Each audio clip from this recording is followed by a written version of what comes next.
look at Sky Fox over the scene early this morning. Manhattan fire officials say the crash happened at around 8:25 this morning. A school bus carrying 10 students from District 114 was involved in a collision with another vehicle at the intersection of Manhattan, Monty, and Kankakee Road. Officials tell us the driver of that vehicle was pronounced dead at the scene. Emergency crews checked all of the children on board and were transported to local hospitals out of an abundance of caution. Thankfully, no life-threatening injuries have been reported among the students. Tonight, though, the crash reigniting concerns from parents and community members who say this intersection has been dangerous for years. Some tell us they've complained to the village about serious crashes, even fatal ones, but feel nothing has changed to make the road safer. We did reach out to the village. The mayor was not available for an interview, but he did provide a statement which reads, quote, "This is heartbreaking, a heartbreaking tragedy, and our thoughts are with the family and loved ones of the driver who lost their life this morning. Any loss of life on our roads is unacceptable. These recent fatal crashes have occurred on roads maintained by the state of Illinois through the Illinois Department of Transportation, and the village has consistently pressed the state to address resident safety concerns, including a meeting directly with state officials and IDOT on November 25th, 2025. Following that meeting, traffic safety changes were implemented on state-maintained roads, and we will continue advocating for additional improvements to help prevent future tragedies." Illinois State Police taking the lead on this investigation. At this time, the cause of the crash is still unknown. For now, reporting live here in Manhattan, Les Moreno, Fox, Chicago. All right, so you could see some clouds overhead, and as again we look at our magnificent skyline on a day that was bone-chilling, but now Emily is cautioning everybody snow is on the way. The question is, how much are we going to get tonight? Well, tonight it looks like it's going to be around an inch for most of us. We could see a couple isolated locations seeing 1.5 inches to close to 2 inches. So not a ton, but it is going to be enough to make a mess of the roadways. Any untreated surfaces will become snow-covered and slick during the overnight, possibly impacting that Friday morning commute. Satellite and radar, we're done with the lake effect across northwest Indiana, but here's our next snowmaker that's already beginning to see that snow expanding in coverage, and then that's eventually going to make its way into our region over the next couple of hours. So after about 8 p.m. or so, that's when we really start to see this spreading across the region. It's going to continue for a good chunk of the night. Again, most of us picking up right around 1 inch, maybe up to 2 in a couple isolated locations. So not a huge deal, but it still could bring in some impacts for that Friday morning commute. Temperatures right now, many of us are sitting in the low to mid 20s. We're at 23 in Gary, down to 19 degrees already in Valparaiso, and it's 23 at O'Hare. We have a brief warm up tomorrow, and then it gets much colder as we go into this weekend and next week. Those details in your Bears forecast is coming up. ICE agents have shot another person in Minneapolis. It happened last night, exactly 1 week after a federal immigration officer shot and killed Renee Nicole Good. Sylvia Perez standing by. Sylvia, DHS is defending this agent. That's right, Scott and Don. DHS says agents were trying to arrest a Venezuelan suspect when 2 other men attacked them. An agent shot one of the men in the leg. He is expected to be okay. DHS Secretary Kristi Noem says the agent was acting in self-defense. ICE agents are following the law and running their operations according to training. Last night what we saw was 3 individuals weaponize shovels and brooms and attack an ICE officer that had to defend himself. So we're hopeful that we don't see that again, that these protesters and violent rioters will be held accountable for the actions that they're taking. State and local leaders want people to protest peacefully, and they are encouraging everyone to create what Governor Tim Walz is calling a database of atrocities. If you see these ICE agents in your neighborhood, take out that phone and hit record. Help us create a database of the atrocities against Minnesotans, not just to establish a record for posterity, but to bank evidence for future prosecution. There's no doubt in my mind that you love your town. Imagine if that city or that town was suddenly invaded by thousands of federal agents that do not share the values that you hold dear. Governor Walz is also making a direct appeal to President Trump, asking him to, quote, turn the temperature down. This is all coming after Trump threatened to use the Insurrection Act in Minnesota if protesters continue attacking federal law enforcement. Political reporter Per Schutz will have more on that in just a bit. Scott?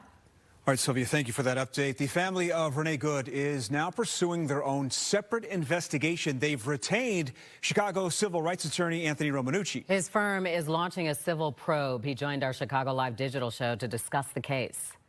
Well, certainly when I first heard about it, I think we were all shocked at what happened. I mean, basically what we see happening is an invasion in Minneapolis by our own federal government. Thousands of ICE officers have now basically blitzed into the city, flooded the zone, whatever you want to call it. And, you know, people are getting detained and innocent people now are getting killed as a result of this mission that our federal government has, which is supposed to be capturing the worst of the worst. Renee was not that. She was one of the good ones. She was one of the best ones. She should not have been caught up in this at all, and instead ICE officers killed her. Well, you can catch the entire interview right now on Fox Local and Fox32Chicago.com. Verizon says a nationwide outage has now been resolved. More than 1.5 million Verizon customers were impacted by the wireless and data outage yesterday. The company says it will give a $20 credit to those impacted. You can log into the My Verizon app and accept the offer. Verizon still hasn't shared what caused the outage, but did say there was a software issue. Now to the Cubs, making waves with their newest acquisition officially. Fox.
Cubbies making waves with their latest acquisition, officially introducing the All-Star today. First, we're just 3 days away from the Bears' first divisional round game in more than 15 years. Luke Canellis here with more. Who's got tickets? You got two?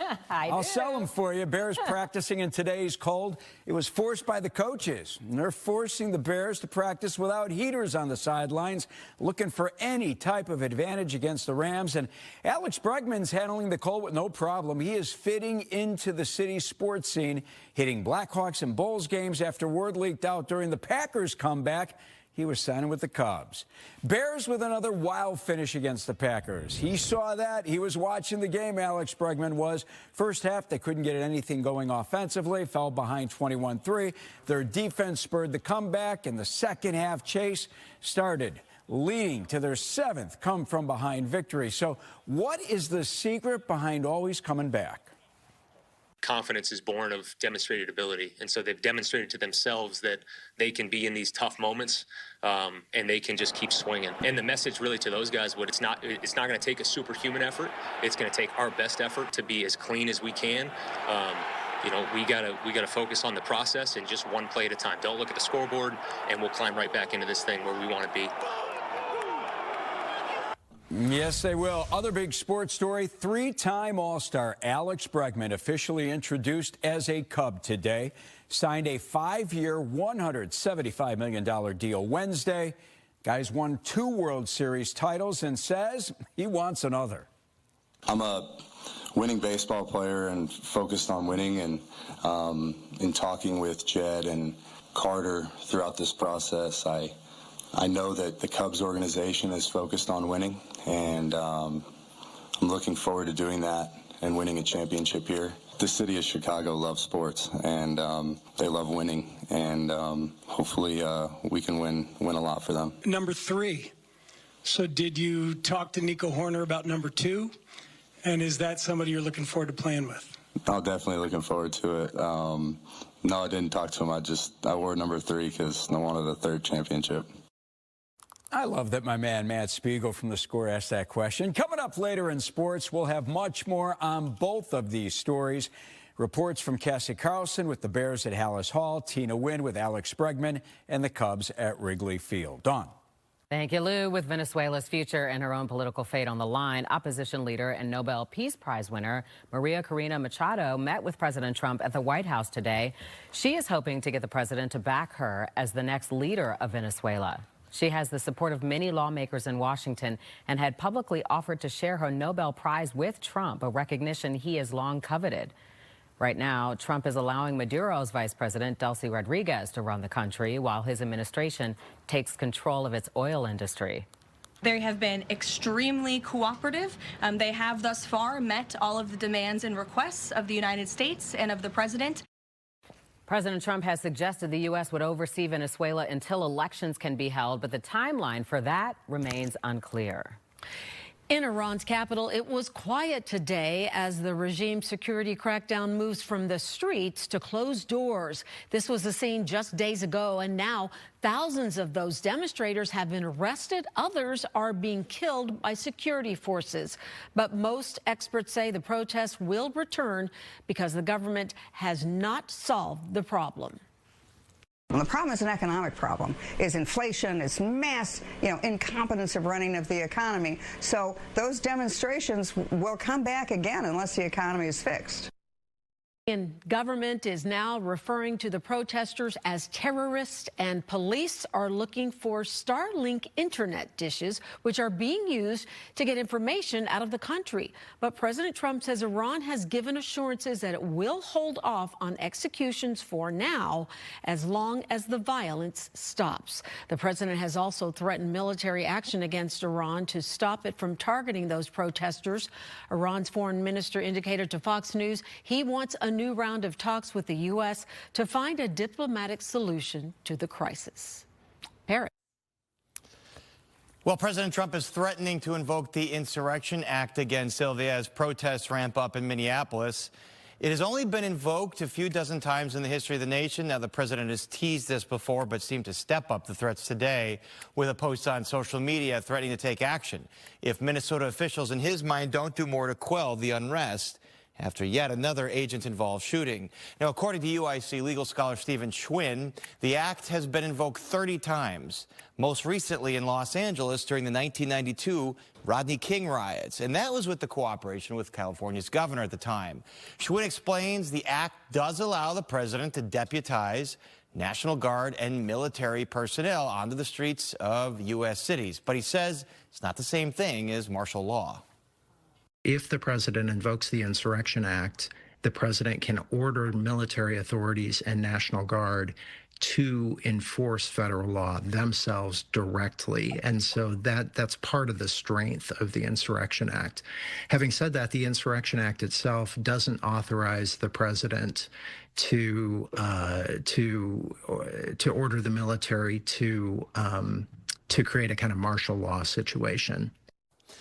Minnesota's Attorney General Keith Ellison is already threatening to sue if this happens, although Schwinn says federal law is not entirely clear on what constitutes a legal insurrection and what doesn't.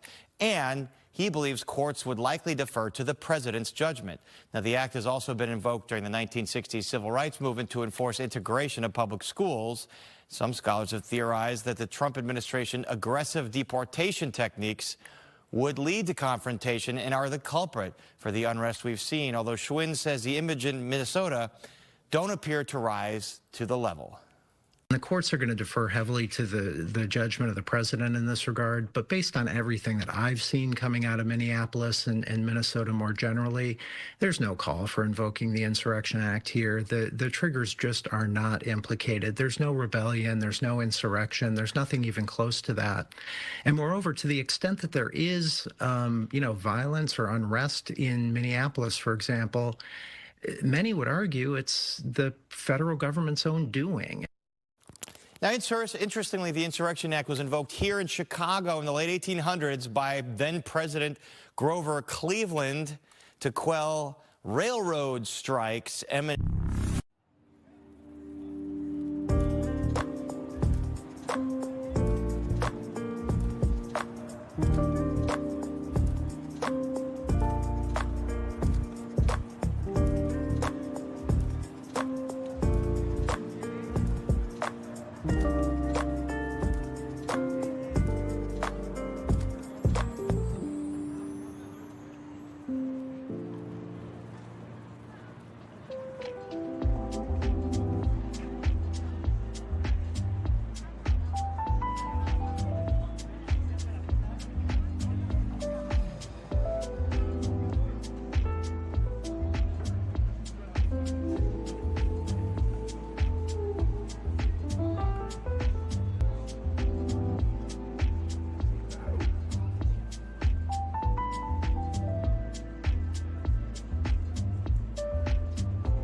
President Trump sharing the outlines of a health care plan he wants Congress to take up. The cornerstone: send money directly to Americans for health savings accounts so they can choose how to pay for insurance and medical care.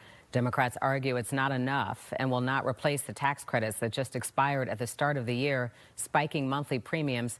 Trump's plan also focuses on requiring insurers to be more open about costs and rejected claims and lowering drug prices.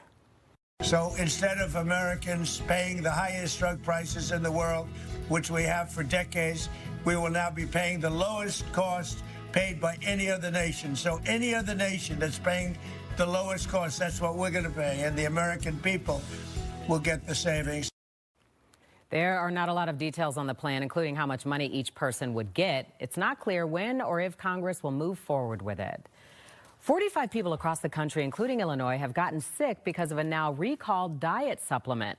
It's the Live It Up brand Super Greens powder, including original and wild berry flavors sold nationwide. The CDC says around 3 to 4 people here have gotten sick. Health officials say 12 people were hospitalized, no deaths reported. Anyone who bought the product is urged to throw it away or return it. All right, let's check in on our forecast with Chief Meteorologist Emily Wall. So the cold is here, is that right? Cold is here. Tomorrow we're going to have a brief little... We turn...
Now at the bottom of the hour, a massive basketball scandal. More than a dozen college players, including some in Chicago, facing charges.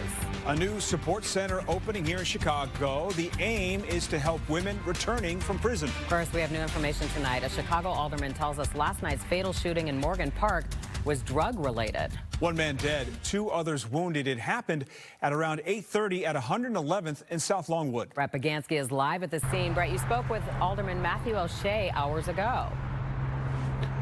Yeah, absolutely. He told me that Chicago police briefed him on what happened last night about this fatal shooting, and they said one person got arrested. So the shooting happened right in front of the laundromat in this alleyway, and Alderman O'Shea told me that the whole thing was drug-related. So we're trying to confirm, or I'm working on confirming this information with Chicago police, but so far I haven't heard back from them.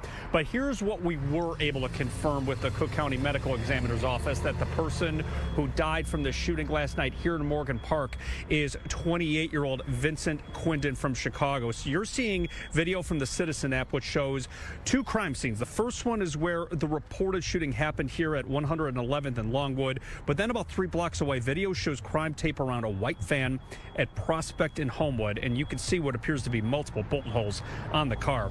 Alderman O'Shea told me he was briefed by Chicago police about what happened, which allegedly involved multiple people with guns shooting one another inside of the car. And this happened about 3 blocks away from Chicago Police District 22 headquarters. We're constantly reinforcing this message. When people see something, that they say something. You see suspicious activity, you call 911. Moving forward, I'll also be working with law enforcement and the Chicago Department of Buildings to identify whatever building this emanated from in my community. Do we have a problem there? Do we have illicit drug activity? And how do we get to the bottom of that and eradicate it and get it out of the neighborhood?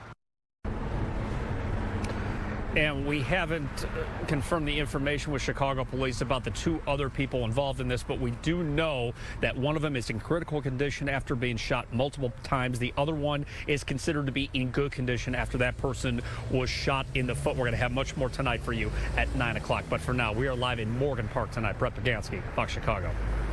More than a dozen former college basketball players have been named in a federal indictment exposing a sweeping point-shaving scheme. Prosecutors say the games were rigged across 3 years, 17 Division I men's programs, 29 games, and there are local ties. Among those indicted, 3 former DePaul University players. Casey Cronus live with details. Casey.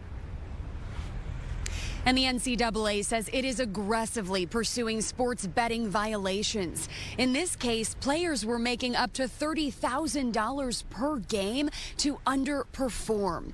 Prosecutors say the scheme was started by former Chicago Bulls player Antonio Blakeney and other associates, the apparent fixers, who allegedly rigged Chinese Basketball Association and NCAA games. The involved college players were apparently making between $10,000 and $30,000 per game.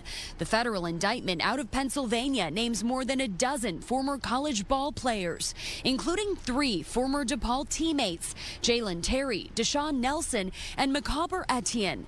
We know that Terry was arrested by the FBI in Michigan today. The indictment states that among other incidents, in February of 2024, the scheme's fixers FaceTimed with the involved players who agreed to fix an upcoming game against Georgetown, ensuring that DePaul did not cover the first half spread. This afternoon, Loyola University's director of sport management, who specializes in sports gambling, weighed in. We're not talking the stars of the team here. The players that were targeted were more of the reserve players or rotation players who are making less money and more susceptible to bribes. They would then coordinate with their teams to underperform in the game, lose by more than Vegas and the odds makers anticipated them to lose by, and then ultimately make the fixers a lot of money when they were placing bets at casinos. When criminals pollute the purity of sports by manipulating competition, it doesn't just imperil the integrity of sports betting markets, it imperils the integrity of sport itself and everything that sports represent to us, hard work, determination, and fairness. A DePaul spokesperson called the allegations deeply disappointing, confirming that no current student athletes were members of the 2023-2024 team, adding in part, the university has a long-standing commitment to educating our athletics community about the dangers and consequences of sports gambling. The Chicago Bulls, on the other hand, have not yet commented on the allegations. NCAA basketball players across the nation were allegedly involved, including some from Tulane, Fordham, and Robert Morris University. Reporting live in Lincoln Park, Casey Cronus, Fox Chicago. Flight attendants with United Airlines are fighting for a new contract. They picketed today outside the airline's headquarters at Willis Tower. They say they've been working without a deal for nearly 5 long years. Union reps demanding the CEO, Scott Kirby, pay workers a fair wage. Inflation's gone up, bills have gone up. We show up for work every single day. We're not being paid by the time for the boarding of the airplane. We're not being paid in between flights. And it's time that Scott Kirby treats his flight attendants the way they deserve to be treated and give us a contract that's industry leading. United has not responded to their protest. There is new help for women identifying people impacted by the criminal justice system. Mayor Brandon Johnson, the city, and the Women's Justice Institute are launching a new community re-entry support center. They say the center in Pilsen is the first of its kind in the nation. It will provide trauma-responsive, gender-specific support for women and female-identifying people who are returning from incarceration. The center and its work are designed to promote healing, stability, and long-term success. It will offer support in mental and behavioral health, housing and employment, and holistic wellness programming. For many women, reentry means having to figure out how to meet their own needs and rebuild their own lives while also balancing the roles of being a caregiver. While I was incarcerated, the Women's Justice Institute was more than an organization. It was a lifeline. Howard Evanston Community Center, UCAN, and Teamwork Inglewood will work with the Community Reentry Support Center as well. You know, when we got that surprise snowfall a couple days ago, it melted on the streets pretty quick because the ground was warm. But Emily, it's been awfully cold the last day and a half or so. So I'm guessing tonight's snow probably going to stick around. Yeah, it's going to be sticking around. So we have more snow in your forecast. It's going to be arriving in just a few hours from now. So after about 7 p.m. or so, a lot of us are going to start to see that snow spreading in from west to east. And we're looking at about an inch of accumulation for most of us. Temperatures right now, it's cold. Many of us are sitting in the low to mid 20s, but we are down to 19 degrees in Valparaiso.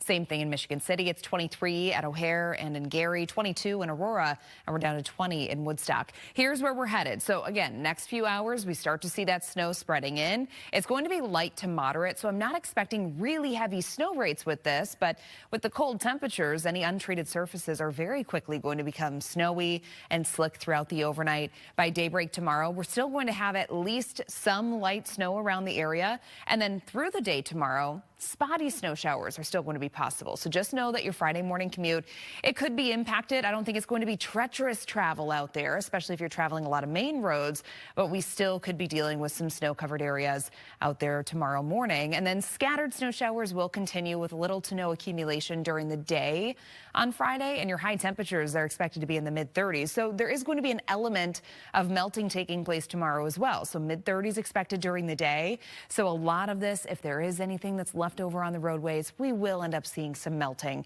through your Friday. Your 5-day forecast here tomorrow, scattered snow showers, 36 degrees for your high. And then over the weekend, the cold air that we've been telling you about really all week, it really begins to settle in Friday night and into Saturday. So Saturday morning, we're waking up in the teens and then only rebounding to about 20 degrees. There's a small chance that we could be seeing a couple flurries. Same thing on Sunday. Flurries going to be possible for that Bears game, but most areas likely end up staying dry, but temperatures, it stays very cold. 19 degrees for your high on Sunday. And for the Bears kickoff, I think we're likely going to be in the mid-teens by 5:30. Buckle up, football fans. It's time now for Toyota Talks. Shea Cornett, host of First Take Sports Center. My former teammate here at Fox joins me from Bristol. You grew up in Park Ridge. You're a Chicagoan forever, but you also work with a lot of national guys like Stephen A., who's obviously very outspoken, and Dan Orlovsky, your friend over there who was beating up the Bears last week, actually just ripping them to shreds, saying they had no chance against the Packers. How are those Bears haters treating you today? You know, it's funny. Since that show with D.O., with Dan Orlovsky, I have not seen him. And we live very close by each other in Connecticut, and I have not seen him once. My mentions have blown up like, tell him off, and I haven't even had the chance to. I think he's on the show tomorrow, so I'll make sure to do that. First of all, the narrative coming into the Packers game, into the wild card round, was that people don't trust the Bears. They don't. And that's, I think, a fair assessment. The comebacks have been awesome to watch, and for me, have nearly given me a heart attack. But you feel like they're not always sustainable. In fact, it kind of bit them against the Lions in that last game of the regular season. Obviously, it was sustainable against the Packers, and they were able to pull it off. But I think that game now against the Packers, your bitter rival at home, has been that thorn in your side for like my entire life, has now put everyone on notice. Okay, fine. This Bears defense isn't fantastic, and maybe it's not the bread and butter defense that I've been accustomed to my whole life, but they're opportunistic, and they can get some when you need it, and they can get a stop when you need them to. And don't let that Bears defense get hot now, because if that Bears defense can at least provide you a little bit more of a pass rush, a few more stops in critical situations, forget the takeaways. Okay, now the Bears have an offense, they have a defense, their special teams is sound. Don't let them get hot. So I think the national narrative was, I don't know how much I trust this Bears team yet. After the Packers game, completely different ballgame. If you don't know, now you know. It's Chicago, yeah! I had to make this official, so I pulled up on Tremaine. We had to let y'all know. It's Chicago, yeah! You have probably heard that after the Bears wins this year. The slogan was created by Chicago native DJ Ferris, and originally it was This Chicago, but thanks to Tremaine Edmonds on the Bears, it was morphed into It's Chicago. DJ Ferris is bringing the phrase back to its roots with his This Chicago merch that just launched. We talked with him on Chicago Live earlier. He says he's grateful to the city for adopting the phrase. The urban community has really been on it for a minute, but to see it cross over now, that's really, I'm really feeling the love on that one. We have the website for the merch on your screen. There are 5 versions. The sweatshirts are $60, the t-shirts $30. Let's keep it with the Bears. Tight end Cole Kmet's family taking a trip down memory lane today. They returned to his former haunts, his high school, St. Viator in Arlington Heights, visiting his former baseball team. If you didn't know it, Kmet was a member of the 2017 championship team. This is where he draws his inspiration. Yeah, when he does that after scoring a tutty. So one teammate says that Kmet's journey to the NFL has been absolutely amazing to watch. It's cool to see him kind of just live out every Northwest suburb boy's dream, from going to the University of Notre Dame to going to the Chicago Bears, his hometown, team that he grew up rooting for. It's literally, can't write a better picture than that, story than that. Entire team, in fact, rooting for Cole Kmet and for the Bears to go all the way to the Super Bowl. If you think you look like Caleb Williams, now is your time to shine. The Wiener Circle is hosting a look-alike contest for fans who resemble the Bears star quarterback. You can show up at the hot dog stand on Clark Street next Tuesday at 6 p.m. The winner will take home a Wiener Circle gift card and new merch. Bears merch at Clark Street Sports is flying off the shelves as fans gear up for Sunday's big game. The store says fans cannot get enough of popular items like the cheese grater hat, of course, and Caleb Williams jersey. As this train keeps rolling, you're going to get more people coming behind the team, and people who haven't really been paying attention to the Bears are really going to come on board. And so you just gotta stay ready for that, stay up to stock, and keep bringing in as many items as we can for these Bears fans, throughout these playoffs. You can stop by any Clark Street sports store, say that 3 times, around the city to get your Bears merch. And you've made it when you've got your own ice sculpture. There are a few popping up in spots downtown. Check this one out. Awfully cool, literally. This is Iceman honoring Caleb Williams. Staley the Bear and Bears alum Anthony Adams at the sculpture today on Merchandise Mart Plaza, handing out Bears gear to passing fans. Keep it right here. Across America is next.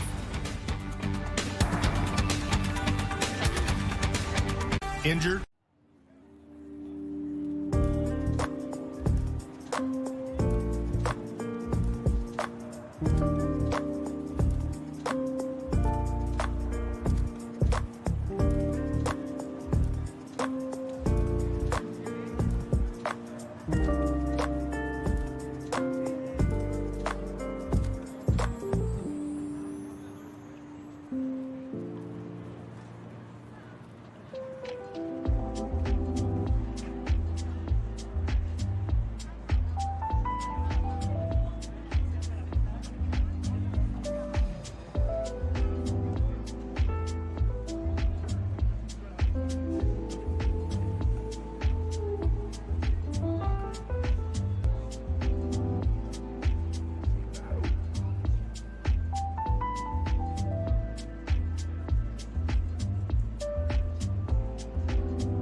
2 years after fatally shooting an Uber driver, an 83-year-old man has been convicted of murder. Now, the shooting happened in March of 2024. It was caught on camera. So this is William Brock. He'd been receiving scam phone calls from somebody pretending to be a local court official, making threats demanding money. Police believe the alleged scammer sent an Uber driver, Lolitha Toland Hall, to meet Brock. Brock shot Hall, believing that she was robbing him. But Hall knew nothing about it. A jury this week convicted him of murder, assault, and kidnapping. He'll be sentenced next week. A massive brawl breaking out at a Catholic youth basketball game. It happened on Staten Island. You see the woman go up to another spectator where a shouting match ensued, and then a shove, and then went full-on physical. Now the Staten Island president is stepping in and enforcing suspension rules for out-of-line fans. They can now be banned for a year if they're removed during a game. A beloved cat on the loose a month after escaping at JFK. There she is. This is Tazzy. Been missing since December. Got loose at the airport, got out of her carrier. Owner's been searching for her day and night, practically calling JFK her home away from home. Port Authority put up cameras hoping to find the elusive feline. They even enlisted the help of other people who have sent pictures of cats that they find on the hunt. But none of those cats are Tazzy. A library in California is sharing the story of one book's long journey home. It was just returned nearly 46 years later. The library got the book, The Incredible Journey, in the mail last week. It was anonymous with no return address, but there was a note reading, "Sorry this is so late." The last due date listed was May 20th, 1980. Whoever kept the book for so long is not in trouble. The library only charges for a book if it's never returned. You know we got to go to Florida, right? A deputy had quite the interesting day in St. Augustine. A feisty emu getting loose. You're looking at video. The bird, not easy to wrangle. Interesting. I'm in pursuit of an emu. I'm currently behind the emu. He's running back southbound in the middle of the road. Come here. Come here, come here, come here. Come on. Come here. Come on. Oh, God. Is this where you live? I'll be honest with you, I've never handcuffed an emu before. Are you done resisting? I don't want to have to charge you. Yeah, say hello. So that's Corporal Kaiser making, according to him, the most bizarre arrest in his 25 years on the force. Sheriff's office says the emu had some long talons and took some swipes at Keisler, eventually lassoed the emu, gave him a stern talking to, and then reunited him with his owner. The bird even let the deputy pet it after the ordeal.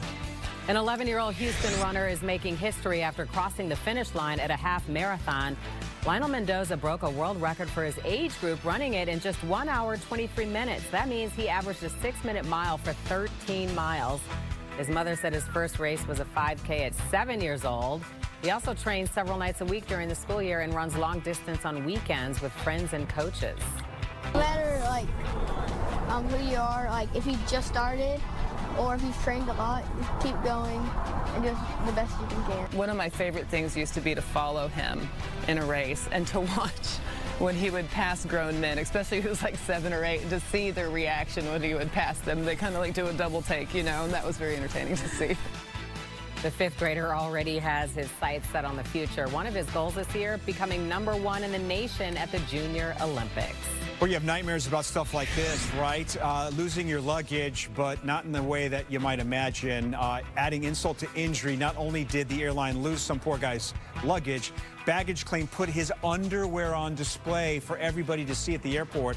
This is a viral TikTok, shows the guy waiting for his suitcase at Pittsburgh International, only to watch socks, underwear coming out one piece at a time. His sister recording it all, calling it the best 30 minutes of her life. The bag eventually did show up, most of the stuff inside, but not the underwear. It was missing. It's going to be icy this weekend. In fact, could be one of the coldest NFL games ever. Emily's tracking the falling temps in her full forecast after the break. I'm Luke Cadellis. Cardiac Bears following the lead of their quarterback, who's even got their young tight end feeling comfortable during these heart-pounding comebacks. And new Cubs slugger Alex Bregman's going for the trifecta, and he's excited to do it in a Cubs uniform. We will hear from Bregman next in sports.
All right, 4 crew members back on Earth in the International Space Station's first ever medical evacuation. The SpaceX Dragon capsule splashed down off the coast of San Diego overnight after 1 crew member developed a medical issue while on board the ISS. NASA officials determined it was safest to treat on the ground, ending the Crew 11 mission about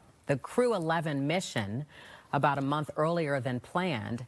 NASA is not identifying the crew member or health issue to protect patient privacy, though the space agency says the individual is in stable condition and doing fine. All crew members right now are they're safe. They're in good spirits. They're going through the standard post-splashdown medical checks. They're all going to the hospital as we had determined days ago. NASA says the current ISS crew will not be able to perform spacewalks, even for emergencies, until the next rotation arrives. The Crew 12 mission arrives and could get there early as February 15th. All right, Emily, speaking of the skies, let's talk weather, shall we? We shall, and it's cold out there today. We do have a brief little warm up tomorrow before the bitter cold gets here over the weekend. But before we can get to the weekend, we have another round of snow that we have to get through tonight. So all of the lake effect that we were telling you about last night and even early this morning, that has ended across northwest Indiana. And actually, a lot of us today were able to break into some sunshine, and it wasn't a bad day. It was just cold and a little breezy with wind chill temperatures only in the teens. But now we're just hours away from another round of snow. This isn't going to be a major snowmaker for us, but a lot of us are going to be picking up right around an inch of accumulation tonight into the early morning hours of tomorrow. And then even tomorrow, we're still going to have scattered snow showers being a possibility through the entire day. However, temperatures are expected to warm up into the mid-30s, which means we will have some melting, and salt is going to be very effective.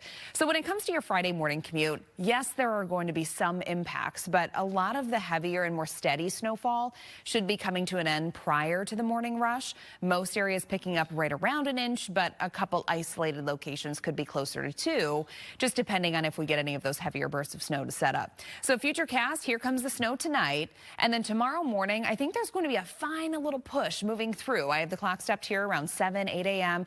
Again, when a lot of us do have to be on the roads. But at this point, I think that final push of snow should likely be on the lighter side. I'm not anticipating an event like what we had a few days ago, but nonetheless, you're still going to have at least some impacts during that Friday morning commute. And then through the day, spotty snow showers with little to no additional accumulation. Highs are going to be in the mid-30s, and then a much colder air mass begins to fill filter through going into this weekend. So on Saturday, there's a really small chance that we could be seeing a couple stray flurries, but I think that's about it. For the most part, I've removed most of the snow chances for this upcoming weekend. I think on Saturday, we're likely going to be partly sunny, and then going into Sunday, of course, Sunday's the Bears game. It's going to be very cold. We'll have high temperatures only in the upper teens to near 20 degrees, and your wind chill temperatures by kickoff are expected to hover just above zero.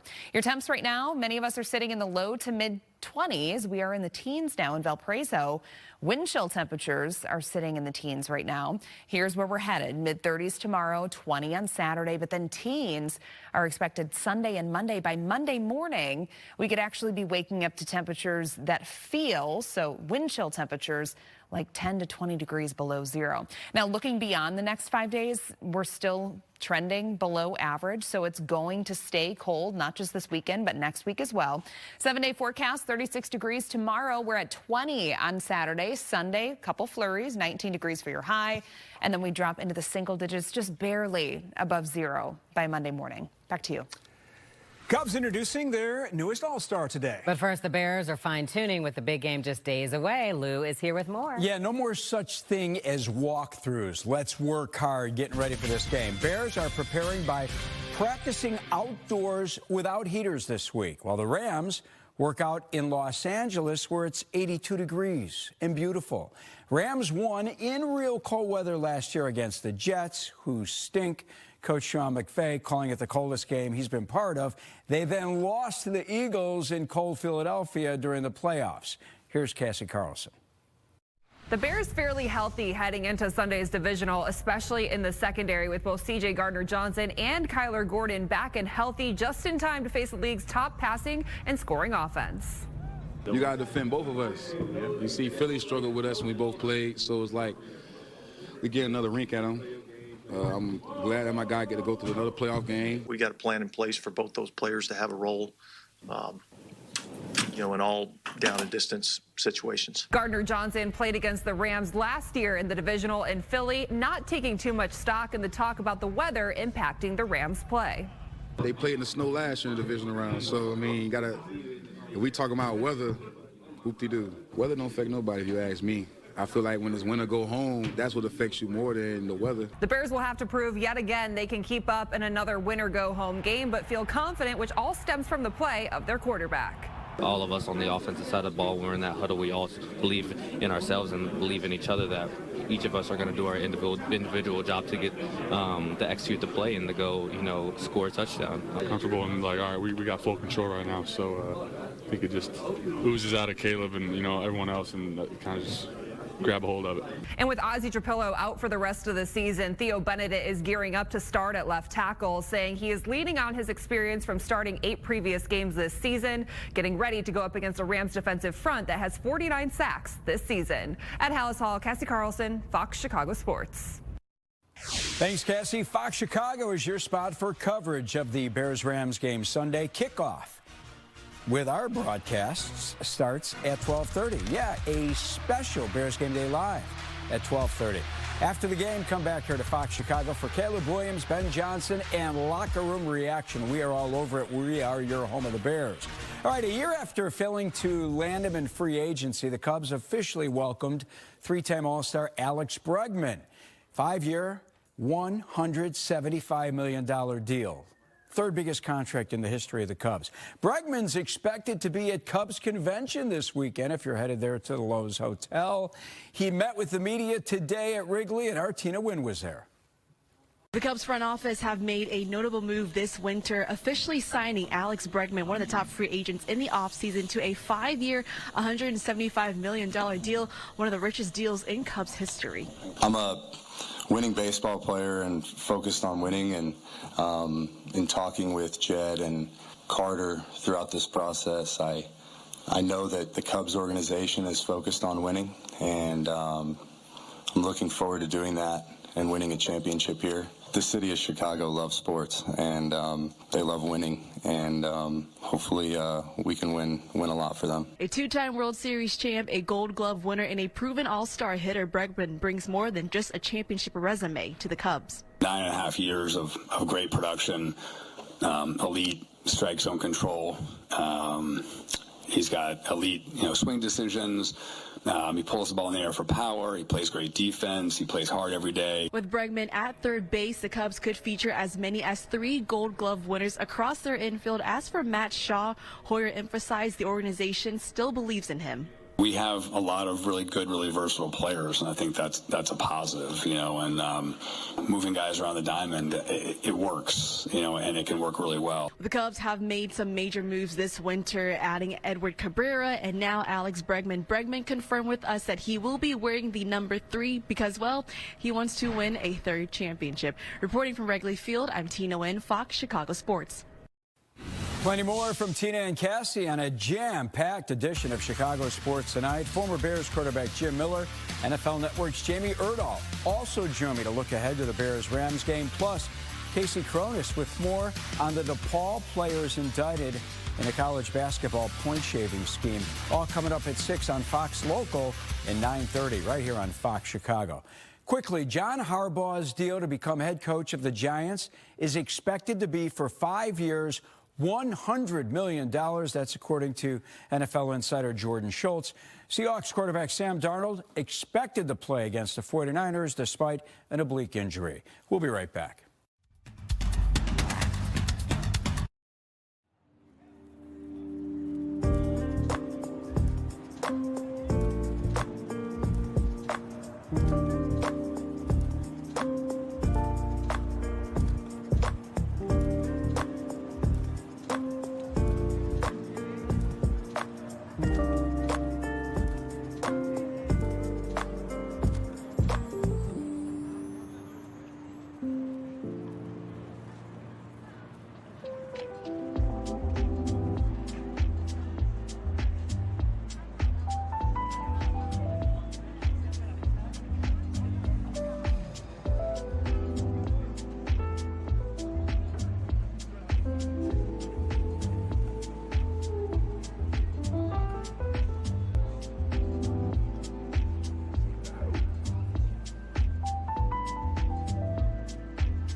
All right, a final check of your 7-day forecast. We are tracking another round of snow that's going to be here this evening. In the next few hours, I think after about 8 p.m., we're going to see that moving in. Should be light to moderate throughout most of the overnight. In most areas, though, we're only picking up around an inch, maybe 2, where we see some of those heavier bands setting up. But for the most part, it should be a fairly light event. Minor impacts for your Friday morning commute, then scattered snow showers will still continue on and off through the day tomorrow. The weekend, it's cold. We're at 19 degrees for your high temperature on Sunday for that Bears game. And I think kickoff temps are going to be in the mid-teens. All right, Emily, thank you. Thanks for joining us at 5. Now you can stream us on your smart TV with Fox Local. Or on all the streaming platforms. Family Feud is next. We'll see you back here for the news at 9.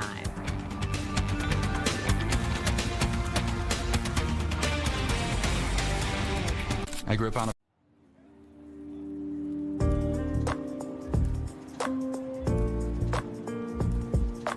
Bye.